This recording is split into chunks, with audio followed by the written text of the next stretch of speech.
तो नमस्ते गाइस। तो हम लोग यार हिंदी का पढ़ने जा रहे हैं अपठित गद्यांश। तो ये इस प्रकार है।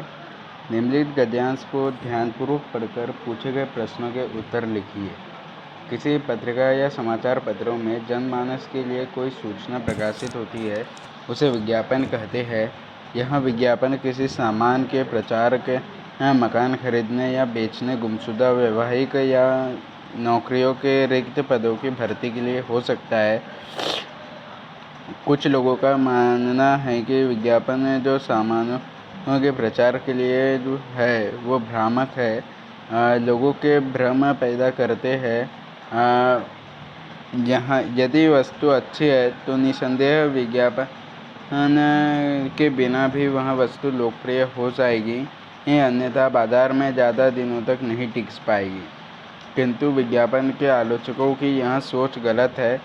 भूमंडलीकरण के दौरान प्रचार प्रसार का आया क्षेत्र व्यापक हो गया, अतः वस्तु की वास्तविकता से परिचित होने के लिए विज्ञापन नितांत आवश्यक है। किसी भी वस्तु का निर्माण करने वाला व्यक्ति या कंपनी उत्पादक होता है, उसे अपनी वस्तुओं को बाजार में प्रस्तुत करने के लिए उसका प्रचार आवश्यक है, तभी उपभोक्ता उस ओर आकर्षित होकर उसे खरीदता है। उत्पादक और उपभोक्ता के बीच मजबूत कड़ी के रूप में विज्ञापन ही काम करता है। इससे मांग और आपूर्ति के बीच संतुलन स्थापित होता है। पूर्व में ये वस्तु की गुणवत्ता का प्रचार मौखिक रूप से घर या दुकान जाकर की जाती थी, किंतु वर्तमान समय में विज्ञान के तकनीकी विकास के कारण सब समाचार पत्र पत्रिकाओं, रेडियो, टीवी, मोबाइल, इंटरनेट आदि के द्वारा विज्ञापन प्रसारित व प्रकाशित होते हैं। इस संचार क्रांति की ही देन है कि बढ़ती आवश्यकताओं के साथ विज्ञापन कंपनियों ने स्वयं स्पीड का इंजन लगा दिए है। और इससे कुछ सवाल होते हैं, जैसे विज्ञापन से क्या तात्पर्य है। इसका उत्तर है, जनमानस की ज़रूरतों की पूर्ति के लिए समाचार पत्र पत्रिकाओं में प्रकाशित की जाने वाली सूचनाएं विज्ञापन है। विज्ञापन के आलोचकों की सोच क्या है। विज्ञापन के आलोचकों की सोच यह है कि यदि वस्तु अच्छी है तो बिना विज्ञापन के ही लोकप्रिय हो जाएगी, अन्यथा बाजार में ज़्यादा दिनों तक नहीं टिक पाएगी। चौथा है, विज्ञापन के बीच की कड़ी क्या है, किन के बीच की कड़ी है, यहाँ कैसे काम करती है। तो इसका उत्तर है, विज्ञापन उत्पादक और उपभोक्ता के बीच की कड़ी है। यह बाजार में मांग और आपूर्ति के बीच संतुलन बनाता है। तो ऐसे ही अपडेट गद्यांश आएंगे और हमें उनके उत्तर उन्हीं अपडेट गद्यांशों में ही मिलेंगे। तो हम इस प्रकार से अपडेट गद्यांश को बना सकते हैं। अब देखिए, इसमें उत्पादों के बारे में बताया गया है कि वस्तुओं का निर्माण करने वाले व्यक्ति और कंपनियां जो होती है उन्हें उत्पादक कहते हैं, और उपभोक्ता जो इन उत्पादों का उपभोग करते हैं उन्हें उपभोक्ता कहते हैं। विज्ञापन कंपनियों में संचार क्रांति के कारण स्पीड का इंजन लग गया है। प्रकार जो है मिश्र वाक्य है इसमें। इस वाक्य में उपरोक्त गद्यांश का सूचित शीर्षक जो होगा विज्ञापन होगा, और इसमें नि उपसर्ग होते हैं और संदेह मूल शब्द होते हैं। तो ऐसे और भी अपडेट गद्यांश है, जैसे लोकतंत्र के 3 प्रमुख स्तंभ है, कार्यपालिका, न्यायपालिका और विधायिका है।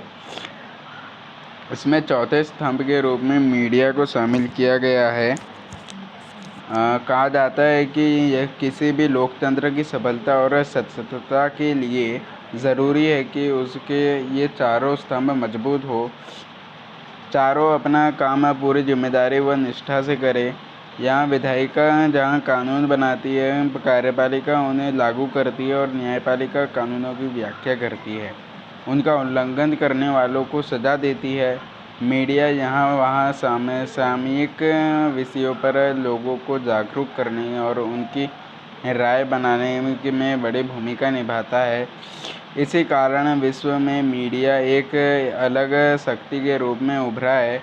स्वराज्य प्राप्ति के बाद और लिखित संविधान के देश में लागू होने के उपरांत लोकतंत्र के तीनों अंगों में कर्तव्यों, अधिकारों और दायित्वों के बारे में जनता की जागरूकता बढ़ी है।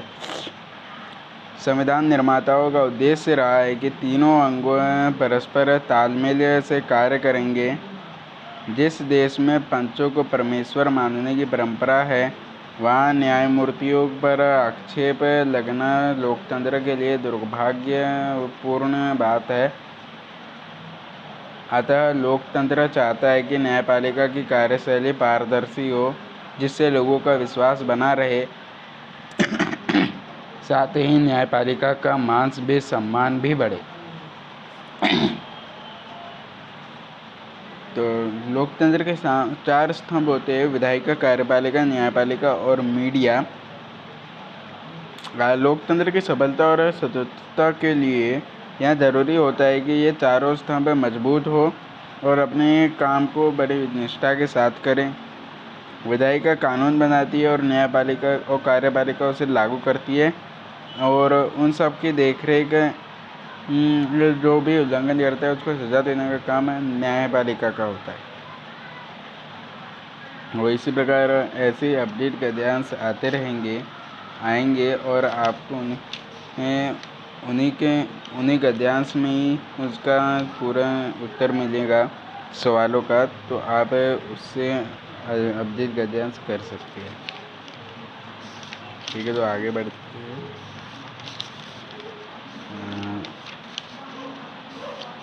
तो आपको ऐसे कई सारे मिलेंगे जिसके लिए आप बोर्ड में तैयारी कर सकते हैं।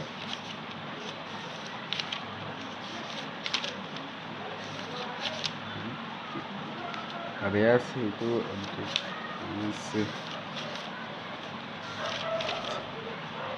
तो अब अपडेट काव्यांश भी आते हैं आपको।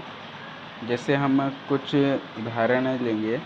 जैसे एक काव्यांश हम लेते हैं: देश प्रेम के ओ मत वालों, उनको भूल न जाना। महाप्रलय की अग्नि साथ लेकर जो जग में आए, विश्व बलि शासन के भय जिनके आगे मुरझाए। चले गए जो शीश चढ़ाकर अर्ध लिए प्राणों का, चले मज़ारों पर हम उनके आज प्रदीप जलाए।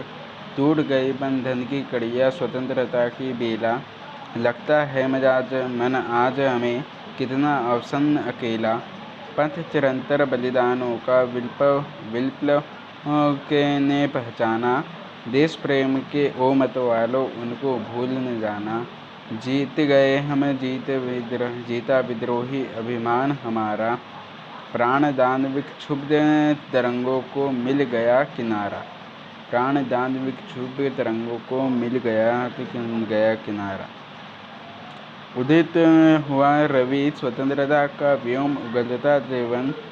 आज़ादी की आग अमर है, घोषित करता कण कण। कलियों के अधरोबर पलते रहे विलासी कायर। उधर मृत्यु पैरों से बांधे हुए रहा जूझता यौवन। उन शहीद यौवन की सुधि हम क्षण भर को न विसारे। उनके पग चिन्हों पर अपने मन के मोती वारे।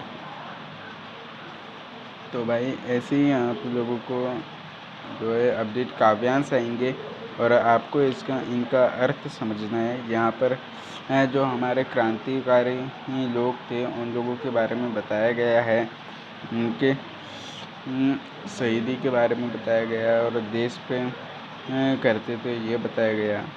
तो यहाँ पे ऐसे सवाल आते हैं जैसे कि ये प्राणदान विक्षुब्ध तरंगों को मिल गया किनारा से क्या आशय है। हमें इनके आशय बताने को आते हैं। कलियों के अधरों पर पलते रहे विलासी कायर। बंधन की कड़ियाँ किस प्रकार के बंधन को कहा है। तो हमें इनका अर्थ समझना होता है और तब हमें इनके जो उत्तर मिल जाते हैं। ऐसे ही एक और हम लेते हैं। नारी तुझे ही अपनी शक्ति को पहचानना होगा, पर्दे से बाहर आना होगा, मर्दों को सबक सिखाना होगा। अबला बनकर जीना अब छोड़ दे, अन्याय की बेड़ियों को तोड़ दे। कल्याण होगा तभी नारी जाति का, अत्याचारों को समाप्त करना होगा। स्वयं परिवार को चलाने वाली, न पुरुषों को से कभी डरना होगा। स्वावलंबी बनो, मत मुँह ताको उनका, जो नारी की शक्ति को नहीं जानते। उठो मानव जाति की नायिका, सब सिखा दो उनको, जो तेरे अस्तित्व को न पहचानते नहीं। सबक सिखा दो उनको, जो तेरे अस्तित्व को पहचानते नहीं।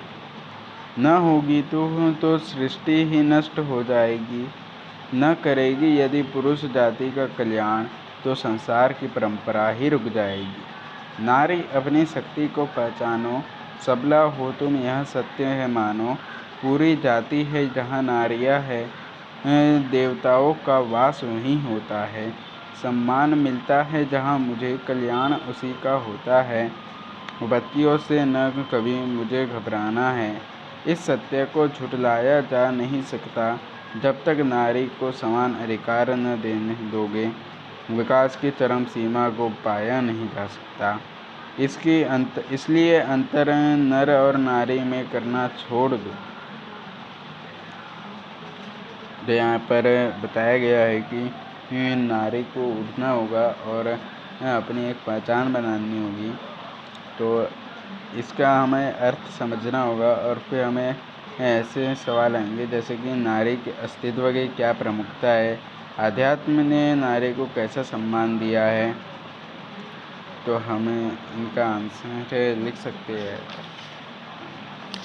तो ऐसे ही सवाल आएंगे, अपडेट गद्यांश आएंगे, अपडेट काव्यांश आप लोगों को आएंगे, तो आप उन्हें बना पाए। इसलिए जो गद्यांश होते हैं उनके सवाल जवाब 19 लाइनों में छुट्टी होती है, और जो काव्यांश होते हैं हमें उनका अर्थ समझना पड़ता है, तब हम उन्हें अच्छे से बना सकते हैं। तो इसी के साथ आज का वीडियो समाप्त होता है।